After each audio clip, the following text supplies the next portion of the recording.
11 वर्ष 55 दिन के कन्हैया हो गए। इतने बीच में कन्हैया ने अपने हाथ से कुछ खाया नहीं। जब भी खिलाया तो मैया ने अपने हाथ से उसको भोजन कराया।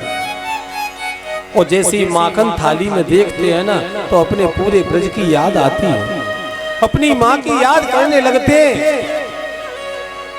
क्योंकि माँ का हृदय अपने पुत्र के लिए हर समय ऐसा रहता है जैसे माखन होता है।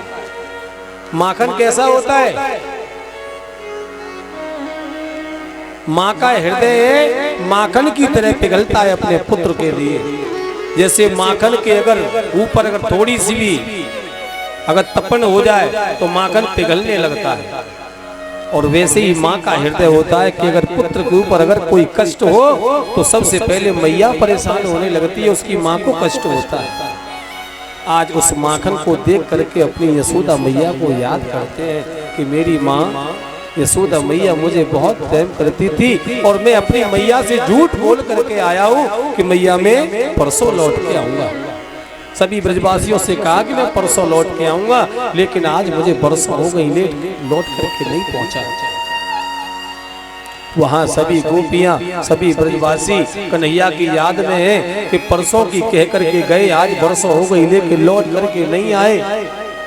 छोटे छोटे सखा जिस रास्ते से जब कन्हैया जी मथुरा के लिए आए उसी रास्ते पर जाकर के सुबह बैठ जाते हैं और शाम तक इंतजार करते हैं, प्रतीक्षा करते हैं कि हमारा कन्हैया लौट करके आ रहा होगा, हमारा कन्हैया लौट करके आ रहा होगा। जब शाम हो जाती है तो रो करके वापस चले आते हैं।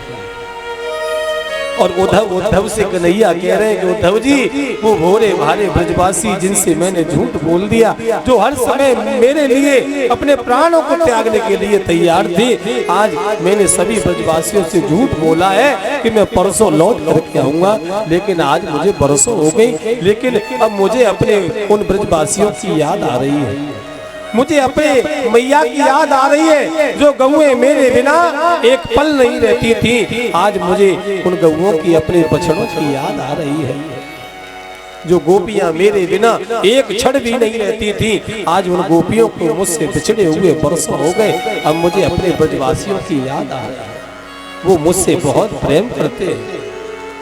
उद्धव जी ने कहा कि ब्रजवासी तुमसे इतना प्रेम करते, ये प्रेम है क्या? कन्हैया कहने लगे तुम प्रेम क्या जानो?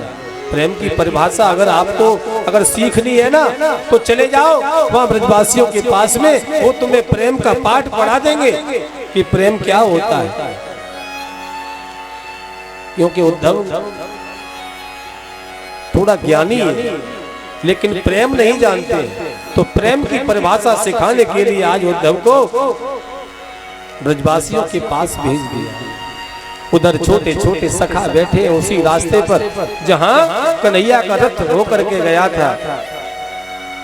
चले मथुरा से जब उधो तो वृंदावन निकट आया, वहीं से प्रेम ने अपना अनोखा रंग दिखलाया। उलझ कर वस्त्र कांटों में लगे ऊधों को समझाने, तुम्हारा प्रेम पर्दा फाड़ देंगे ब्रज के दीवाने। उद्धव जिस ज्ञान को तुम यहाँ लेकर आए हो ना, आज वो ज्ञान का पर्दा तुम्हारा यहाँ से इस ब्रज के दीवाने तुम्हें बताएंगे कि प्रेम की परिभाषा क्या होती है। सखाओं ने जैसे ही देखा बड़े खुश होने लगे कि अब तो हमारा कन्हैया आ गया, क्योंकि ध्वजा ऊपर वही लगी थी जो श्याम वर्ण की ध्वजा, रथ चला आ रहा है। आज सभी सखा खुश होने लगे कि अब तो हमारा कन्हैया आ गया, अब तो हमारा कन्हैया आ गया। और एक सखा जाकर के छिप गया, कहने लगा कि मैं तो वहां से बात ही ना करूंगा, मेरे से झूठ बोल के गयो है, जब वो मोह मनावेगो तब मैं वहां से बात करूंगा। छोटे छोटे सखाओं का भाव। और जैसे रथ को पास में आकर के जब रथ खड़ा हुआ, देखा कि उस रथ में कन्हैया नहीं है, ये तो कोई और ही है। उद्धव ने पूछा कि भैया ये बताओ कि नंद बाबा का महल किस दिशा में है। सखा कहने लगे कि उद्धव तुम तो बहुत बड़े ज्ञानी हो, तो आप तो पता लगा सकते हो कि नंद बाबा का महल किस दिशा में होगा। उद्धव जी कह रहे हैं कि नहीं भैया मुझे पता नहीं है, ये बताओ कि नंद बाबा का महल किधर है। सखा कह रहे हैं कि उद्धव ये जो जल बह करके आ रहा है, इस जल को आप कोई साधारण जल ना समझे, ये हमारे ब्रजवासियों की आंखों से निकले हुए आंसू, ये वो जल है।